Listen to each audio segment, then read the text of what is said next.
Durante muito tempo, a origem da Lua foi um dos maiores mistérios da astronomia. Como explicar que um corpo tão grande, o quinto maior satélite natural do Sistema Solar, tenha uma composição tão semelhante à da Terra e, ao mesmo tempo, seja tão diferente em densidade e estrutura? Antes da década de 1970, três teorias principais disputavam espaço. A teoria da captura, que sugeria que a Lua se formou em outro local do Sistema Solar e foi capturada pela gravidade terrestre. A teoria da coacreção, em que Terra e Lua teriam se formado juntas da mesma nuvem de poeira, e a teoria da fissão, segundo a qual a Lua teria se separado da Terra quando esta ainda era um corpo em rotação rápida. Todas essas ideias apresentavam falhas. A teoria da captura não explica a semelhança isotópica entre os dois corpos. A coacreção falha ao explicar a ausência de ferro na Lua, e a fissão exigiria uma Terra girando tão rápido que se tornaria instável. Foi apenas com as missões Apollo e as amostras trazidas da Lua que surgiu a hipótese que hoje domina o consenso científico, a teoria do grande impacto.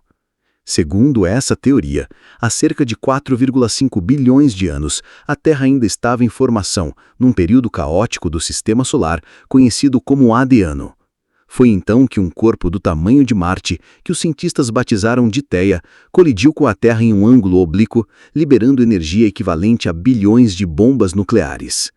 A colisão vaporizou parte do manto da Terra e do próprio Theia, ejetando uma quantidade colossal de material para a órbita terrestre. Essa nuvem de detritos, composta por rocha fundida e vapor, formou um disco circunterrestre que, ao longo de milhares de anos, se aglutinou gravitacionalmente, formando a Lua. Essa hipótese explica diversos fatores. A composição semelhante entre Terra e Lua, sobretudo nas proporções isotópicas de oxigênio e silício. A baixa densidade lunar, já que o núcleo de Theia provavelmente se fundiu ao da Terra, deixando a Lua com menos ferro. A falta de voláteis na Lua, pois a temperatura do impacto foi tão alta que elementos leves evaporaram. O momento angular do sistema Terra-Lua, sua rotação e órbita são consistentes com a mecânica resultante de uma grande colisão. Modelos computacionais avançados reforçaram essa hipótese ao longo das últimas décadas. Simulações em supercomputadores demonstraram que, dependendo da velocidade e do ângulo do impacto, o resultado seria exatamente um sistema como o que temos hoje.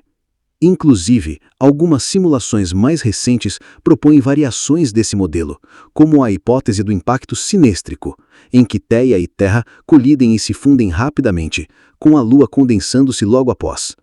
Outra proposta recente é a ideia de que múltiplos impactos menores teriam gerado vários satélites, que posteriormente se fundiram em uma única Lua, embora essa hipótese ainda esteja em debate. Há também especulações sobre uma lua gêmea que teria existido temporariamente e colidido com a atual Lua, explicando assim algumas assimetrias geológicas entre os dois hemisférios lunares. Mas quem foi Theia? De onde veio esse planeta desaparecido? Não temos uma resposta definitiva. Estudos indicam que Theia poderia ter se formado numa órbita próxima à da Terra, talvez no ponto de Lagrange L4 ou L5, locais de equilíbrio gravitacional. Instabilidades nas órbitas planetárias poderiam tê-la desviado e precipitado o impacto. Uma outra possibilidade era de que Theia fosse um corpo migrante do disco interno do Sistema Solar. A teoria do grande impacto permanece a mais robusta até hoje porque é a única que reúne evidências químicas, físicas e dinâmicas de forma coerente. Além disso, ela nos mostra algo fundamental. A Lua não é um corpo externo que passou a orbitar a Terra, ela é parte da Terra. Um fragmento arrancado num momento de fúria cósmica. Uma cicatriz que se transformou em companhia. A origem violenta da Lua é um lembrete de como o universo forja mundos, não com suavidade, mas com colisões, calor extremo, catástrofes e recomeços. E nesse caos primordial, surgiu o que viria a ser nossa fiel guardiã, moldando as marés, estabilizando nosso eixo e, talvez, um dia, nos ajudando a deixar o próprio berço.